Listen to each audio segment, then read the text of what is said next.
डर।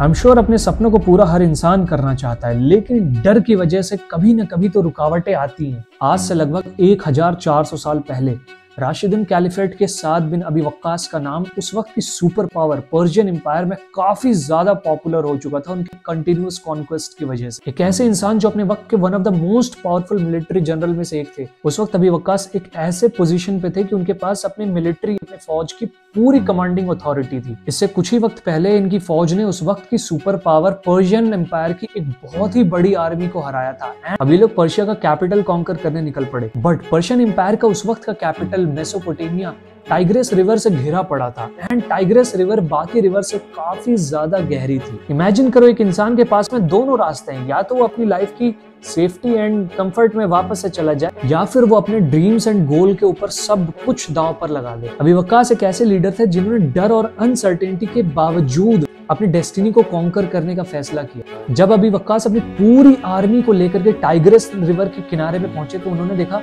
पर्शियंस ने पूरी ब्रिज जला दी है एंड सारे के सारे बोट्स उस तरफ दूसरी तरफ लेकर के चले गए। अब जिन लोगों को मिडिल ईस्टर्न एशिया का मैप पता है उन्हें पता होगा कि उनकी फौज जहां पर जिस मोड़ पे खड़ी थी उसके पीछे सिर्फ डेजर्ट ही डेजर्ट और उनके आगे गहरी टाइग्रेस नदी।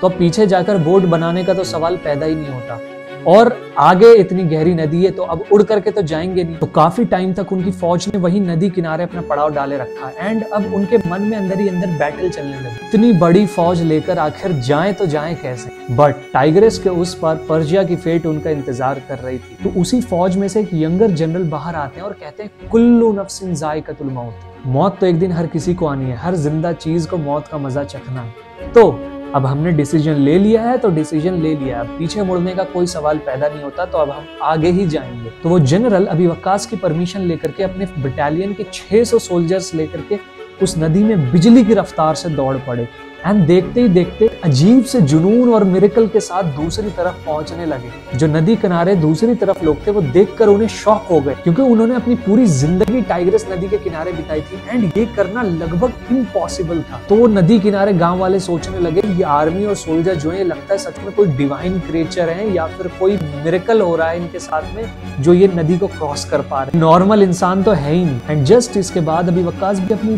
पूरी आर्मी लेकर उस नदी में कूद पड़े एंड देखते ही देखते पूरी आर्मी नदी क्रॉस कर गई। एंड इन रिजल्ट जो पर्शियन एम्पायर का शहजादा था यज़दिगुर्द III वो अपने सारे खजाने छोड़कर वहीं महल में भाग पड़ा, कहीं निकल करके भाग गया। सोचो वो वक्त कितना टेरिफाइंग होगा जब वो नदी को क्रॉस कर रहे थे। हर एक कदम के साथ में अनसर्टेनिटी थी, लेकिन उनके अंदर का जुनून और अपने गोल्स को लेकर कमिटमेंट और गॉड पर अनब्रेकेबल फेथ उनको आगे बढ़ाता चला गया। वो जानते थे कि एक्शन सिर्फ उनकी लाइफ पर नहीं बल्कि पूरी दुनिया पर असर डालेगा। उस दिन टाइग्रेस को क्रॉस करने का मतलब था या तो डेथ या फिर अगर दूसरी पार पहुंच गए तो एक बहुत बड़ी जंग। बट स्टिल उन्होंने उसको पार किया, अपने बैरियर्स को क्रॉस किया। लोग उस मोमेंट को याद करते हैं बिकॉज उस मोमेंट ने सिर्फ और सिर्फ पर्शिया का ही कोर्स चेंज नहीं किया बल्कि हिस्ट्री एंड आने वाला फ्यूचर दोनों ही चेंज करके रख दिया। अगर अबी वक्कास और उनकी आर्मी उस रिवर को क्रॉस नहीं करती, टाइग्रेस को क्रॉस नहीं करती, तो शायद आज रियलिटी कुछ और होती, पर्शिया की रियलिटी कुछ और होती। उन्होंने 900 साल पुराने सुपर पावर पर्शियन एम्पायर का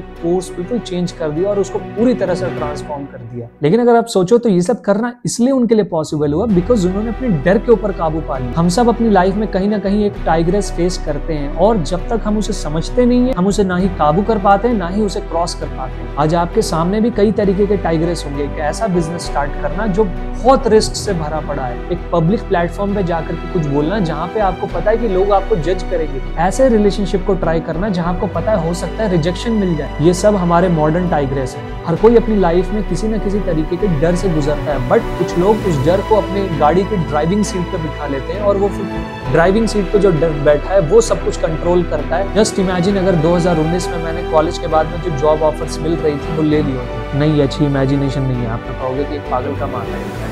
एनीवे, ना ही कभी इंटरनेट वर्ल्ड पे इस तरीके से ध्यान दिया होता और ना ही पब्लिशिंग कंपनी शुरू कर पाता। सिर्फ एक पैसे के डर से कि पता नहीं क्या ही हो जाएगा, कुछ शुरू नहीं करता, एक बेकार सी जॉब लेकर के बैठ गया। तो पहला स्टेप है अपने फियर को समझना एंड उसके पीछे का एक्चुअल रीजन जानना। अगर आपका टाइग्रेस पब्लिक स्पीकिंग है तो आप फिगर आउट करो कि एक्चुअली में डर मुझे लगता किससे है। क्या मुझे गलत बोलने में डर लगता है पब्लिक के सामने, या फिर पब्लिक मुझे जज करेगी उससे डर लगता है। एक बार अपने डर को ब्रेक डाउन करते हो और एक्चुअल में समझते हो कि मुझे डर इस चीज से लगता है, तो फिर उस डर को कॉन्कर करने में बहुत ज्यादा हेल्प मिलती है। स्टेप 2, एक बहुत बड़ा ऑब्जेक्टिव हमेशा टेरिफाइंग लगता है कि यार मैं वहां तक कैसे पहुंचूंगा, बट अगर उसी ऑब्जेक्टिव को छोटे पार्ट्स में, छोटे गोल्स में अगर आप डिवाइड कर दो तो वो इजीली अचीवेबल लगने लगता है। फॉर एग्जांपल आपको बिजनेस बनाना है तो आपको ऑन पेपर रिटन तरीके से लिखना पड़ेगा ना कि किस चीज का बिजनेस बनाना है, मार्केट स्टैटिस्टिक्स क्या है, दूसरी कंपनी जो बिजनेस कर रही है वो कैसे परफॉर्म कर रही है और कितने पैसे लगेंगे।